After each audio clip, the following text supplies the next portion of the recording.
All right, so we're going to start right off with standard deviation. Here's our definition. Standard deviation is a measure of how much the values in a data set vary or deviate from the mean. So just a reminder, the mean is when you add up all the numbers in a data set and divide by how many numbers there were. It is a measure of the variability or the spread of the data. So in general, how spread out is the data? How close is it to the mean? A higher standard deviation would mean that the data values are more spread out. A smaller standard deviation means that the data is closer to the mean. All right, so part A, what are the mean and standard deviation of the following data set? So we have all these numbers right here. I have made a video to show you guys how you can do this on your graphing calculator.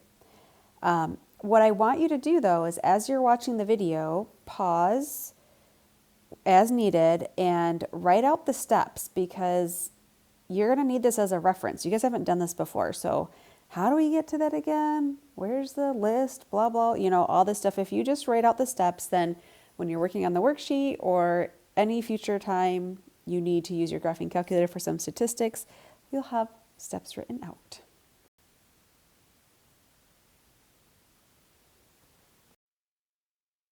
All right, so let's take a look at our calculators, and I'm going to show you how you can find the mean and the standard deviation with your calculators. You do need to write out these steps that you're seeing me talk through so that when you have a calculator in your hand, you can just look at the steps to follow when you guys are working on your worksheet. So we have a stat button right here. We're going to hit stat, and we have this menu. We're going to edit, so option 1, hit edit, and when you hit edit, you're going to get all these columns. These are different lists that you can type in, lists of data. So when you go into your lists, when you edit your list, you might find that there's pre-existing numbers in there. So we want to clear this out. So if I arrow up, so I'm highlighting L1, and then I hit clear, and I hit enter, I just cleared out that list because I'm going to enter in new data. So the data in the example, we're just going to type in all those numbers. So it starts out with a 4, then we hit enter, then 12, enter, 15, enter. So I'm going to pause the video. I'll go ahead and just type in all of that data, all the numbers in our data set. Okay, so I have all the numbers typed in. Here's one thing I always double check before I move on. Down here it says list 1, and then it says like data number 17. That's this highlighted where I could type a new one. If I arrow up, I can see that the 16th item in my data set is a 4. So do I actually have 16 numbers in this data set? And I will count. I'll count all those numbers listed in the example. I get 16 there. I want to make sure I have entered 16 here.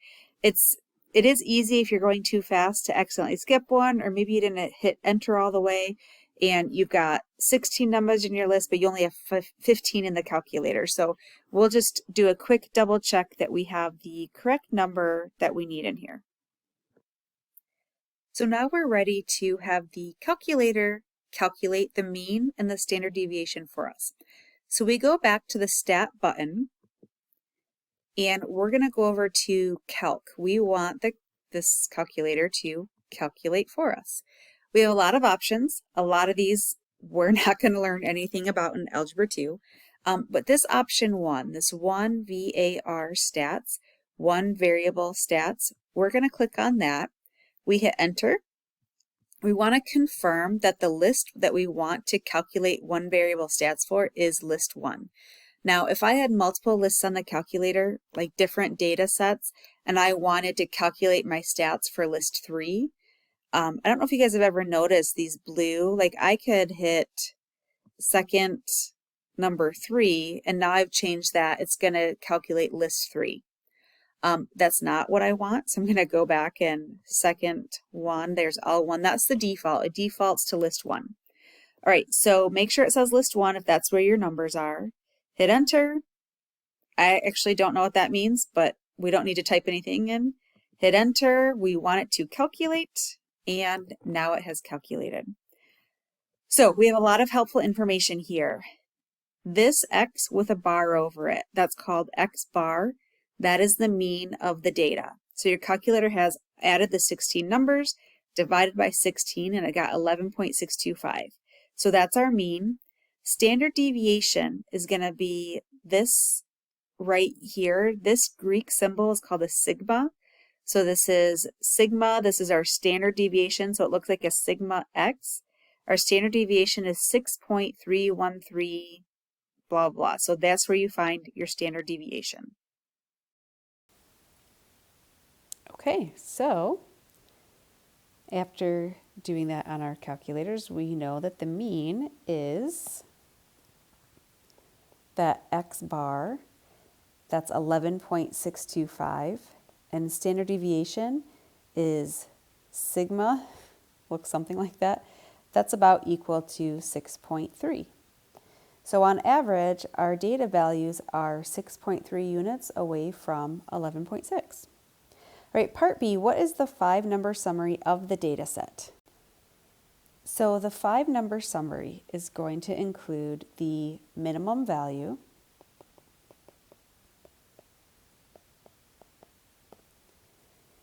the first quartile,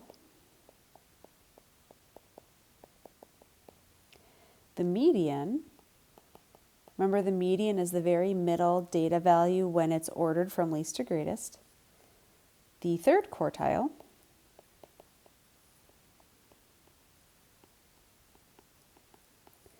and finally the maximum value.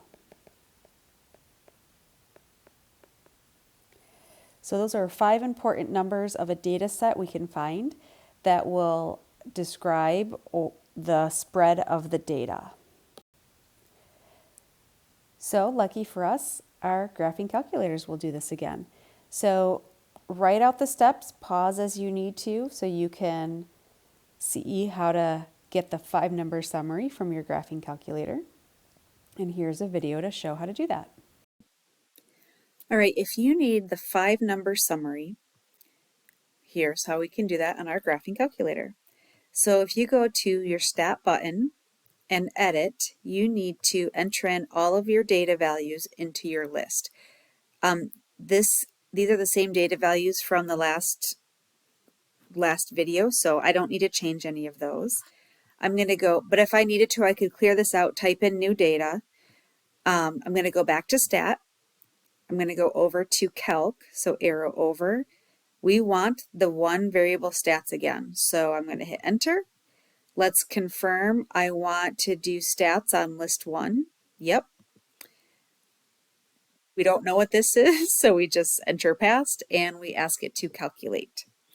So last time we found our mean and our standard deviation. If we arrow down, this is where we find our 5-number summary.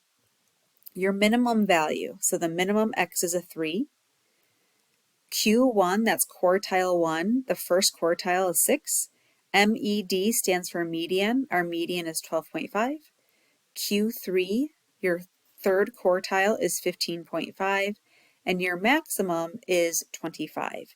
So the one variable stats is where you can also find your 5-number summary. Okay, so we have our 5-number summary. So let's write down those numbers. We've got our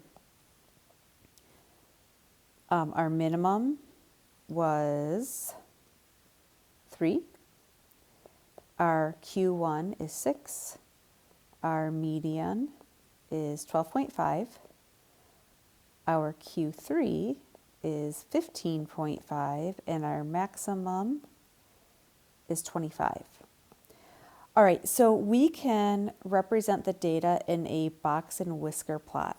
So I know this video is getting long, so thank you for hanging in there. But we're just going to draw out a box and whisker plot. So here's how that works. We've got a number line. We're going to go from, make sure we include the minimum all the way to the maximum. So I might just count by twos, and I'm going to start with a 2. So here's 2, 4, 4, 6, 8, 10, 12, 14, 16, 18, 20, 22, 24, 26. And that's as high as we need it to get. So to draw a box and whisker plot, what we do is we plot these points all kind of in a horizontal line floating above this number line. You'll see what we do with those in the end. But our minimum value is 3. So remember I was counting by 2, so that's going to be about here. Maximum value is 6, so 2, 4, 6 is right here. The median is 12.5, so plot that. 15.5, so 10, 12, 14, 15.5 is here. And our maximum is 25. So what we do is we draw a box around, well, so you've got the whiskers from the very end, draw in to the closest dot, and then our middle 3 points create the box. Okay, so box and whisker plot, what it does is it takes your data and it divides it into quarters. This is 1/4 of the data. This is the second 1/4 of the data. Quartile 1 is right here, so you can see after the first quarter of the data, we've got our value. The median is half of the data, so half of the data are below this value, half the data will be above it. Here's our quartile 3, so 1, 2, 3 quarters gets us to this 15.5, and then we have our maximum. So you can see how spread out the data is. Each quarter of a box and whisker plot is a quarter of the data. So if you've got kind of a long whisker, that means 1/4, the high end of the 1/4 of the data on the high end is more spread out than 1/4 of the data on the low end. So you can just get a feel for your data in this way. One last thing to add in, so sorry. We have a thing called an interquartile range. And it's kind of what it sounds like. It's the range of our interquartile, which is essentially this box right here. So the range from here to here, the math that you do, you take Q3 minus Q1. That's how you find the interquartile range. You might see that abbreviated as IQR, that's interquartile range.